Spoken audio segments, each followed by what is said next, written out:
Keep calm and enjoy badminton, says no one ever.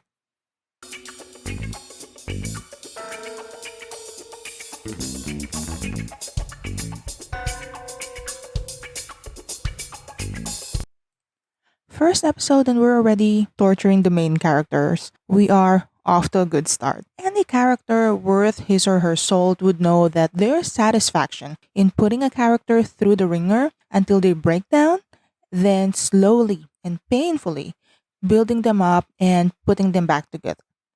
I sound like a psychopath. I promise that I don't have human body parts in my freezer. But seriously, as an audience or a reader who watching a character go through shit, attempt to survive and fail is fascinating.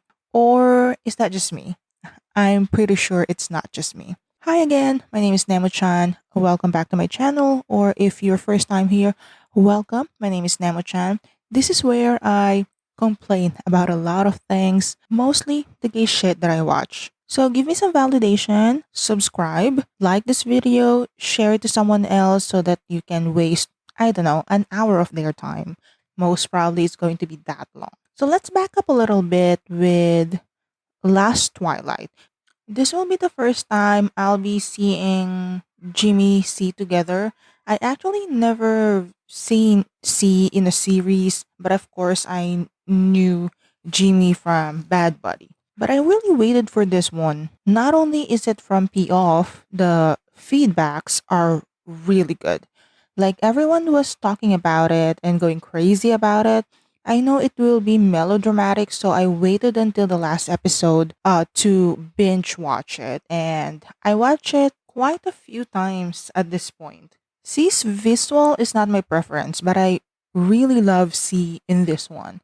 Jimmy as Mock is good, but I'm living for Day. C as Day is one of my favorite in this one. Day's personality and character development is really relatable. From someone really young and has a promising future to someone who needed to struggle with the loss of his sight, his battle as well as his bitterness with the changes in his life is realistic. Don't get me wrong, Mock's character is good, but he's just too nice. I can't relate. Good for him, but can't be me. I'm too impatient. I'm Day. I'll be bringing the whole world down with me. That's the kind of person that I am. Okay, I'm getting sidetracked again. We really should start from, well, the start, which is episode one. Right off the bat, I already love the blurred effect of the intro. The attention to detail is really amazing. There's the ominous sound before showing Day in the waiting room about to play fucking badminton. It's so dramatic. I love it. Okay, I'm going to shut up now about the badminton. But honestly, when your intro like that, I'm expecting someone to die. Am I supposed to feel the tension of playing badminton? Okay, I love badminton. I grew up playing it, but you're doing too much in this few minutes of the first episode. That is until they basically had a panic attack in the middle of the court. Then we switched to mock. And please, can someone teach this guy how to smoke properly? Jimmy smoking does not sell the bad boy image. Every time that they show him smoking, I just cringe. You remember those boys in high school who were trying so hard to be rebellious and edgy like my friend. The most difficult part of your life right now is chemistry. Get the fuck out of here, okay? Wait until college and channel those rebellious energy into staying alive through your theses. If this is not the gayest shit ever, August, I don't know what is. Like, there's no straight reason for this fucking scene. Okay, so Day was playing doubles badminton with August for the nationals, I think, when he started having difficulty with his sight. His mom took him away, and first I was really irritated that we're not getting the backstory of how they got into the accident that damaged his eyes. Give us the deets, right? But they really did a good job of delaying it to the latter episodes because you keep anticipating, like, what the hell happened? Share it with the class. I really can't keep a straight face when I see Jimmy smoking. I'm sorry. This is what I meant whenever I say show me instead of telling me. This whole scene of Jimmy in the garage, his friends and them fighting, is showing us he's delinquent, good for nothing kind of guy, right? And this type of storytelling in shows is more effective because the audience retains more information if you show it instead of info dumping. It's a great way of introducing a character, especially when your your main character was sent to jail at the first part of the series. Nothing says bad guy than a brawl and then prison. Oh, and then Mock lost his sister. The same episode. Not even a few minutes after getting sent to jail. He's not having a great time. Namtan's acting though, right? I just love her. So we jump 1 year. We're starting off early with the time jump. So Mock is out of prison but having a hard time finding a job because of his record, which is wild because how can we expect people to change and live a better life when no one's giving them a second chance or an opportunity? Like, I understand if it's a heinous crime, like being a corrupt politician. Fuck those shit, right? Just kidding. Or am I? ทำที่ไหนยังไม่ได้วะทำไมอ่ะกูว่าเขาอยากได้แต่คนคีนเอ้าสรุปเขายังไม่ได้เอาออกให้มึงอีกเหรอเอาออกแล้วอืมแต่กูว่าคนอื่นแม่งก็ยังเห็นอยู่ดีอะ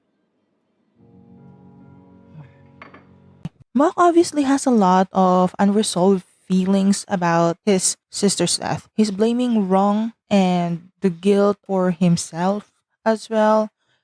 Both very understandable reaction, especially the guilt for those who are left. It unfortunately can't be helped, but I think blaming wrong is not right. Life is hard and some people just choose to not deal with it anymore. This is hard. Wrong story is hard for me. I like wrong story from Purjai's perspective because then it's about wrong. When it's from Mock's perspective, wrong's that feels like it's about him instead. But I guess that's because in a way he blames her for leaving him. I thought it's really great that Purjai stayed as Mock's friend even after their breakup and still offers him help, especially when it was shown that poor Jai now has a new boyfriend. I was thinking this could have been really awkward with the new boyfriend. Well, at least we thought the boyfriend was okay with it. We couldn't be more wrong. So Mock met a very antagonistic day. His family was looking for a caretaker for him, but who could blame him, really, for being pissy about the whole thing? Especially with his brother being so patronizing. Like I said before, I'm with Day. If I'm miserable, the whole fucking world will be miserable with me. They obviously made an impression with Mock so much so that the second time he saw him in the library, he asked about his situation and honestly relate. A bratty C Kawinan is adorable.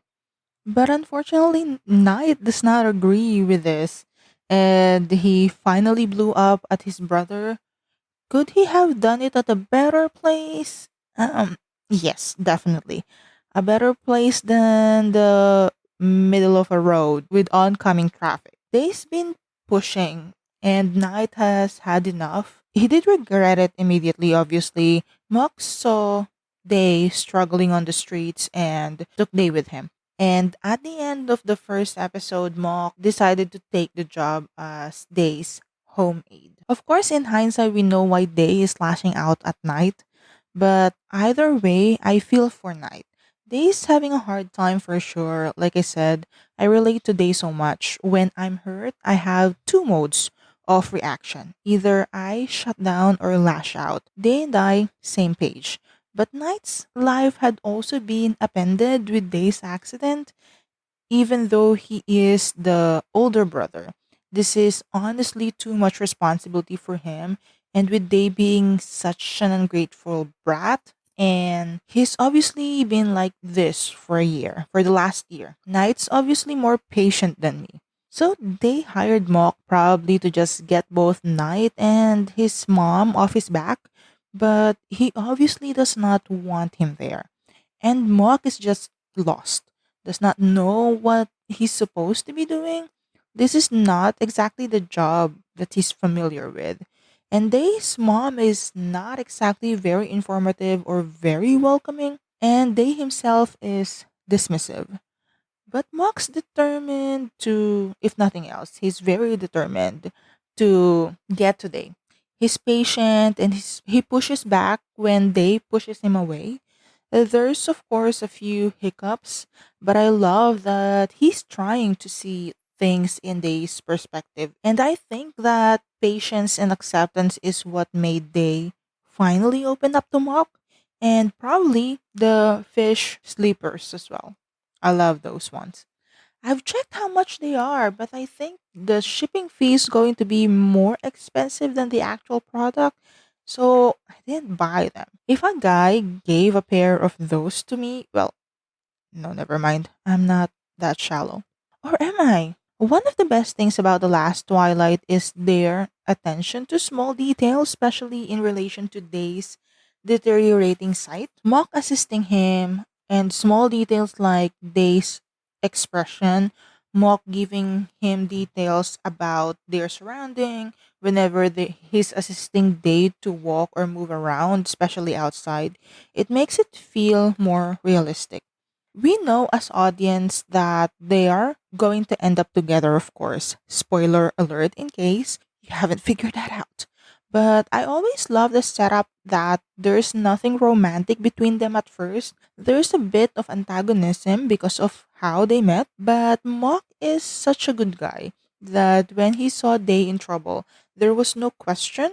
He helped him, and then the trust and friendship developed from there. Mock made the mundane task fun for Day to encourage him to do more for himself, and slowly leading Day out of the shell where he locked himself in to protect himself from the rest of his world that suddenly became too scary and too big for him. When he started losing his sight, with all this effort and patience that Mock gave into taking care of Day, you would have thought they will fall first, but evidently not. I love how Mock notices subtle things that makes Day sad and inconvenienced, like giving him the slippers and the unread messages on his phone, even his reluctance to go downstairs at first. Mock is such a thoughtful guy that he instinctively tries to make things easier for Day. Then came August. I was joking at the start about how there's no straight reason for August to be fixing Day's headband unless you're one of the GMMTV boys, I guess. But honestly, I was not expecting August to be a love interest, not for Day at least. Either way, he's such a little shit. So August is Day's badminton doubles partner who he has an attraction to. It does not feel like love to me, more like infatuation. They had a falling out. Day is afraid of rejection and pity and distance himself from his friends. And while G accepted him back easy enough, it's not the case for August, given that the start of their friendship was not easy to begin with. Their friendship was hard won, so August was more hurt when they left. So they reconciled, and August learned about Day's affection towards him and how he dealt with it. I know he thinks he's trying to be a good friend, but it feels like to me so egotistical.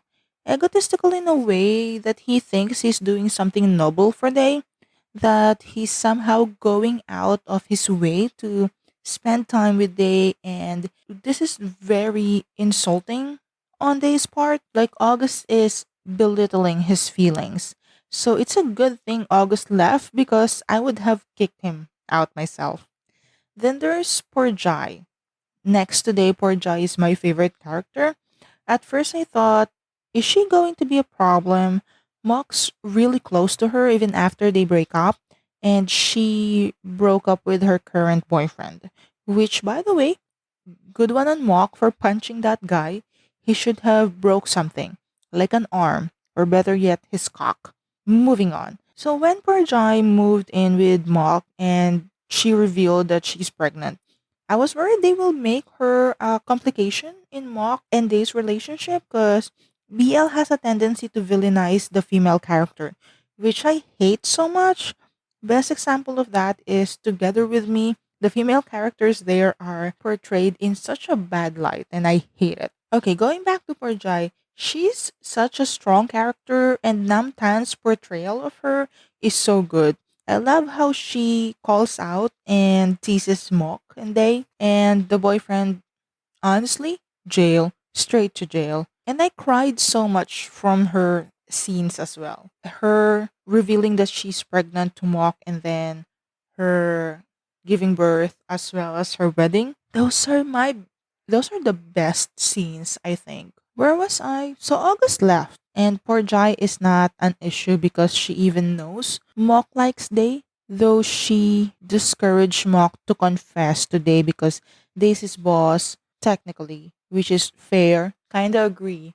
One of the overarching plot of the series is the book that Day was initially looking for and Mock helped him find. First question is that an actual book I can buy? I didn't look at it because I don't want to be tempted to buy it. I haven't read a few books that I've bought. They're just like waiting for me on my shelves. I don't need another to add another to my to be read list. It's a collection at this point. That's one of the many things to love about the show. You are following Day's story, but at the same time, you're following his reading experience as he read the book and see himself in the main character, me. I mean, not me. Me as in the character in the book.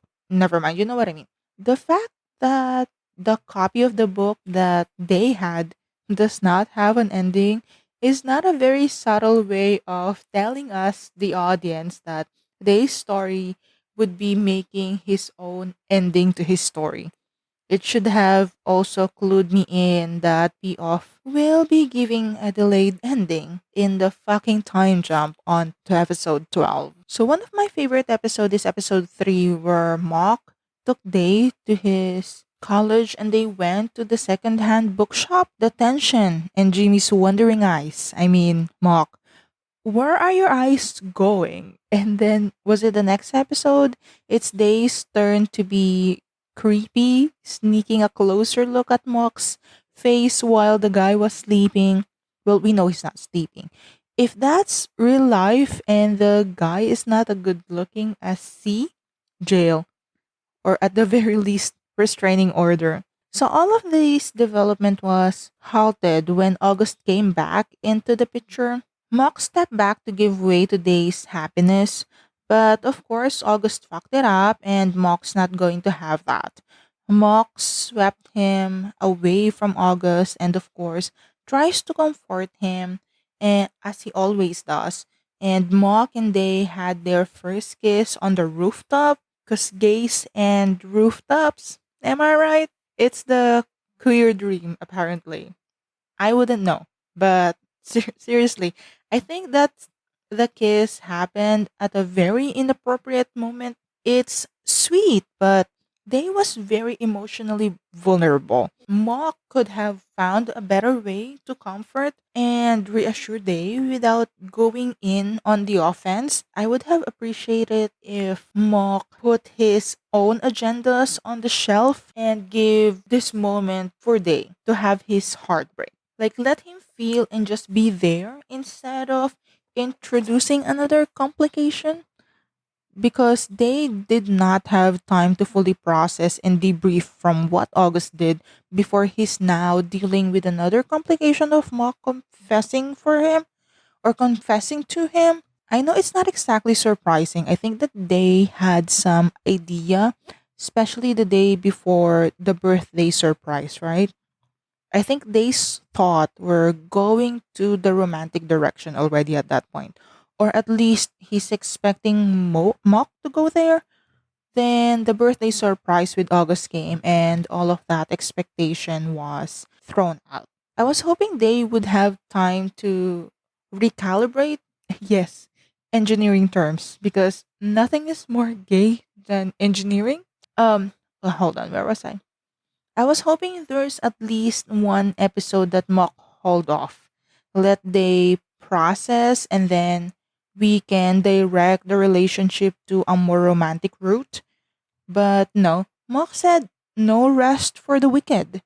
He just dove right in, and not even a few hours after, they got his heart broken.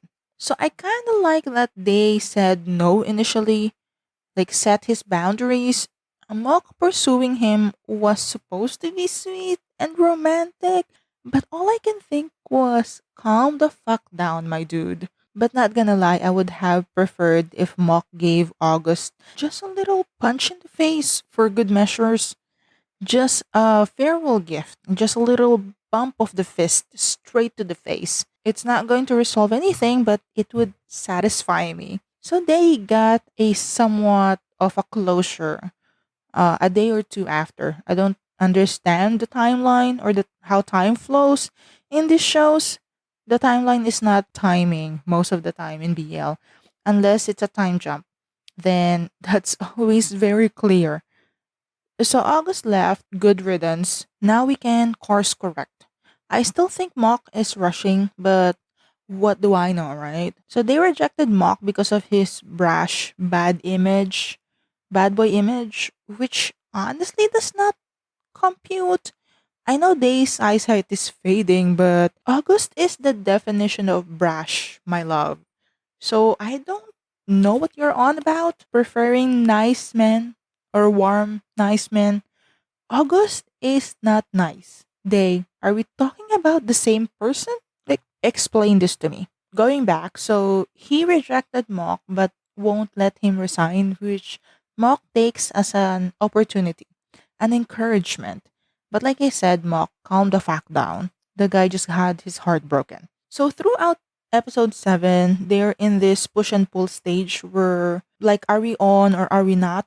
In the midst of not so subtle symbolism of them running to a marathon together, and the plot of the novel progressing as well in the background. And through poor Jai, they realized how much Mock had been thinking about him, and how Mock basically adjusted himself to better care for Day, which is, spoiler alert, is going to be a bit of a problem in their relationship, or in any relationship, really. So at the end of the marathon, they reached the goal together and crossed the line. Aren't they subtle? It's like someone's knocking me in the head with the references and the symbolism. I am not stupid. You don't have to handhold me to understand the plot. Thank you very much. Sometimes these writers seems to think the audiences are dumb, and like we are sometimes, but we can understand nuances. No need to shove it down our throat. Don't get me wrong, Last Twilight is a good story and a good show, but I prefer how they did Moonlight Chicken. Or is it Midnight Chicken? Never I can never remember. Is it Midnight Chicken or is it Moonlight Chicken? I prefer how they did that. I know it's the same screenwriter and the same director, but it seems to me that they thought Moonlight Chicken would have a more mature and more intelligent audience. Or is that just me? Am I overthinking this? Probably. I tend to see monsters in the shadows.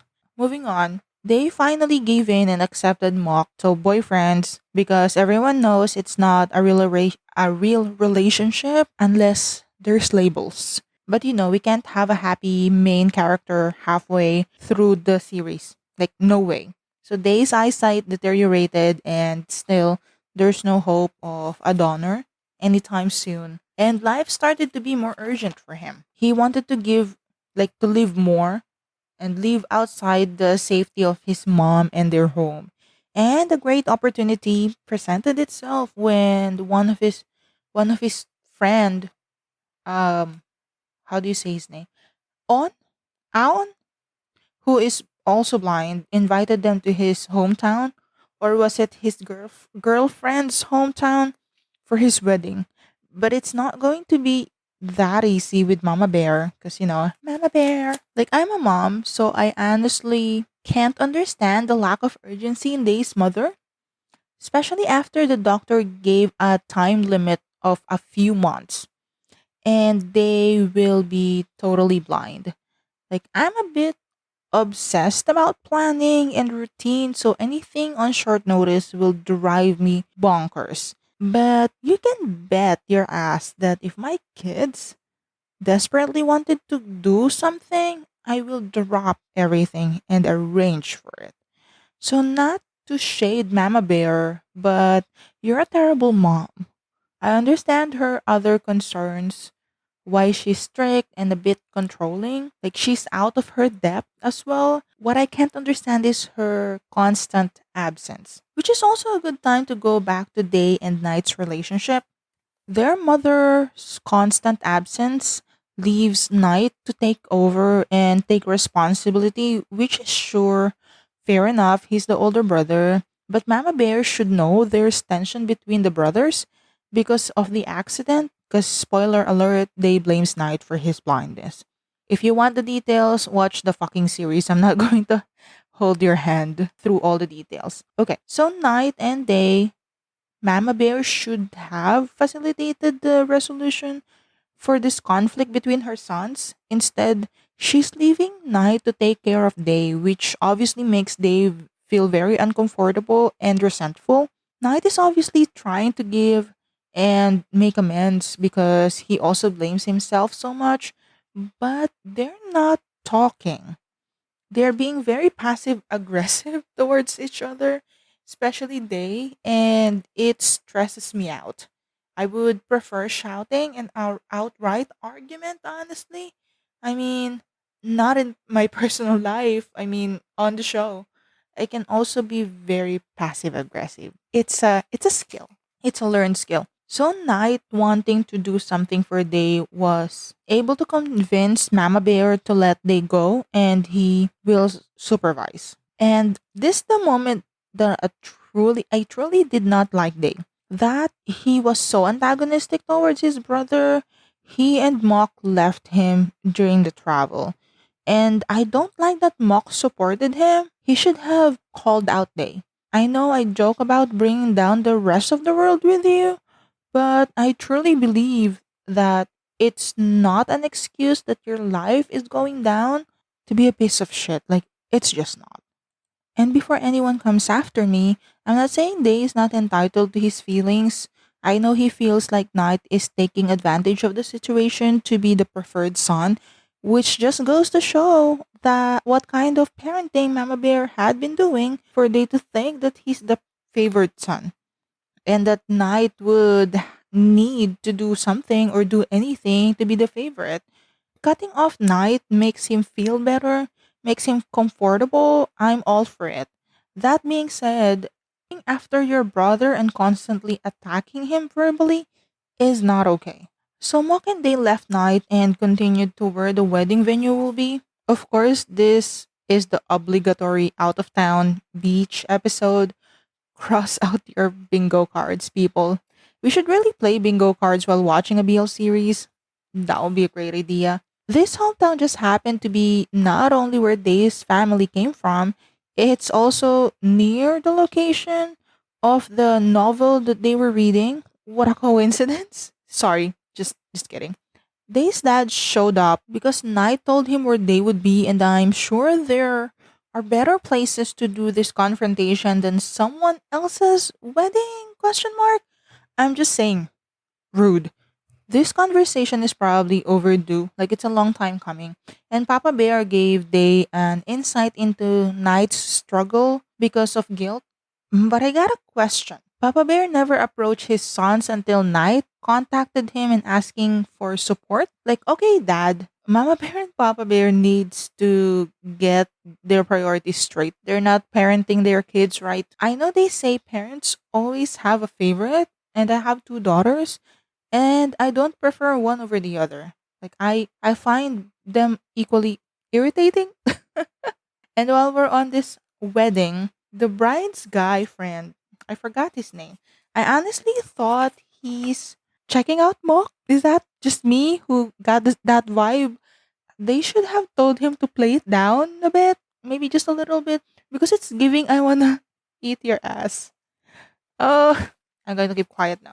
Moving on. Okay, going back to the plot. I promise you I'm a grown up. Okay, going back to the plot. So, when they learn that the setting of the novel The Last Twilight is just in the same area, they wanted to try and see the sunset that me, the character from the novel, saw. I'm not going to go into much of the novel because the ending of the novel is a big disappointment, just like this fucking series. So, they is running out of time. His sight is fading, like the light of the sun fades as the sunset approaches. That is poetic. And that's how I normally write if I only take this seriously, but I don't. So, hold on. Cut to them at the top of the mountain, sitting on a ledge, and they're just giving me anxiety at this point, sitting like that. I forgot. Did they miss the sunset? Hold on. Going back. I'm sorry. I'm a disaster.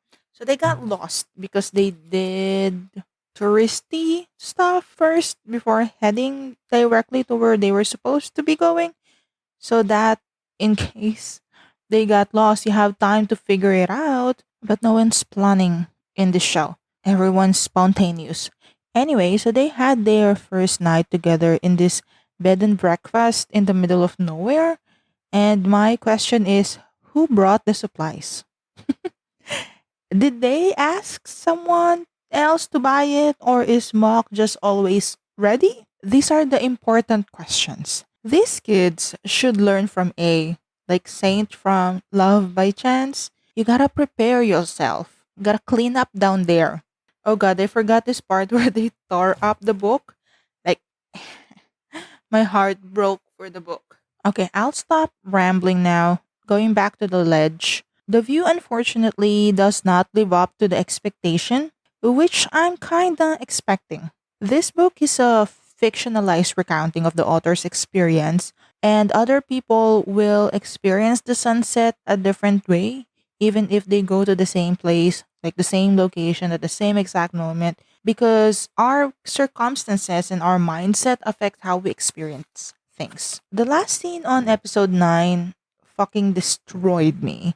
I feel for Day as the hope just starts to fade, and for Mock, who could only watch him and be there for him. And I just know it's all downhill from this point. So, of course, the next episode, they got separated by Mama Bear. Mama Bear's getting on my nerves, which honestly they probably needed anyway, to grow their relationship, but not at this point when they just lost his sight altogether. We could have waited a bit, but yeah, ever since they met, they've been together almost every day with Mock at the beck and call of day. Something's gotta give for their relationship to grow. I know Mama Bear is scared, but putting your own comfort about above that of your son's happiness and blaming your eldest son for your own shortcomings is not right. Most parents think that being a parent gives them the right to decide everything for their kids. You're not your kids' owners. You're your kids' parent. Parenting 101. You're welcome. So they and Mock are cut off from each other like some modern day tragic lovers. Is this a tragedy? Yes. Yes, it is. But before we move on, in this scene, is that spoon dirty? I cannot. Someone please wash that before and wipe it before they use it. I just can't. Okay, going back. So Knight and Porjai being both crew of this ship tried to support in the background, and they appreciated this and started to open up again to his brother. Hold on, I can't get over the spoon. Did someone clean that before they used it? Please tell me. I will be forever haunted with the memory of the dirty spoon. Okay, let's forget about the spoon for a moment because this is a good place to turn our attention to Night and Porjai because I have the same question as Mok. When did you two get close? And what girl, Night? Whose girl? And whose child? It's so sad that we did not see the progression of their relationship because I was expecting more from the both of them. I love them both and I would have wanted or screen time for them because spoiler alert, they end up together. They got married at the last episode and I always cry my eyes out during Mama Bear's blessing to poor Jai and Knight and well as well as her and Knight's message to each other. I could never get over that scene because I relate so much to Purjai. This is what I love about fiction. Stories in general really they help you find words for your own experiences, for your thoughts and feelings that you couldn't find your own words for. And you hear certain lines from characters that you relate to, you just think, yeah, I know exactly what you meant. That's exactly how I felt. And poor Jai is that character for me. Uh okay. I'm I'm going to stop about poor Jai now. I'm not going to cry again. Okay, so we're at the last stretch, episode 11 and 12. Actually, before we go there, I just have a question. Do dogs sound different in Thailand? Comment down below. ก็ให้พี่เป็นหมานำไปก่อนแล้วกันวันนี้อยากให้นำทางไปไหนดีครับบ๊อกบ๊อก Okay, going back to the show, I'm getting sidetracked again. After the sweetness of episode 10, let us all embrace the darkness that is episode 11. Because episode 11 is always a shit show and episode 12 is full of disappointment. Thank you very much. So we ended episode 10 and started episode 11 playing Happy Family. So I just know it's going down the drain. So there's finally a donor, but unfortunately the transplant did not take and they and his family as well as Mock would have to accept that this is probably going to be their situation for the rest of his life. I can't imagine how devastating that would be that one miracle you were waiting for came and it only took away your last hope. เพิ่งเข้าใจเขาวันนี้นี่แหละว่าการตาบอดจริงๆอ่ะคือการมองไม่เห็นความหวังอะไรอีกแล้ว So in the middle of all of this devastation, Purjai gave birth to Pumjai, nicknamed Me, and how Night upgraded to someone who could name her child. We weren't told. Like I said, I need another season of just Purjai and Night. So Mock's trying to get his shit together. One way or another, he feels like he would need to be able to provide for Day, especially now that the hope of him ever seeing again is next to none. But at the same time, this should be things he should be discussing with Day, you know? Mama Bear is already assuming Mock would take care of Day. And Mock also accepted that he would be taking care of Day. Why is no one asking Day what he wanted to do with with his damn life? Everyone just expecting him to stay home and not do anything and be taken care of for the rest of his life. So during Mock's work trip, I think Mock got it in his head a distorted version of what his life would be with Day, and he sees himself as a caretaker first instead of a partner, which is a disservice to Day who's been trying to live as normally as he could. So I understand his anger when finding out the job offer that Mock turned down without even discussing it with him. Even if he turned it down, it would have been better discussing it with Day because they're partners. Day is going to be part of his life. Mock messed up, but I didn't expect him to them to break up and be separated for 2 fucking years. And then a time jump in episode 12. But I should have expected it. But I didn't. And this is why this is not a satisfying ending for me. Time jumps near the ending of a story or at the very ending of the story is always underwhelming to me. And I'm always disappointed or dissatisfied with P of series other than Moonlight Chicken, Bad Buddy and Stars. Not really great endings in my opinion. P of series always makes me feel like eating just enough to sate the hunger, but not enough to be full. And he's a great director and all, but I don't agree with the creative choice.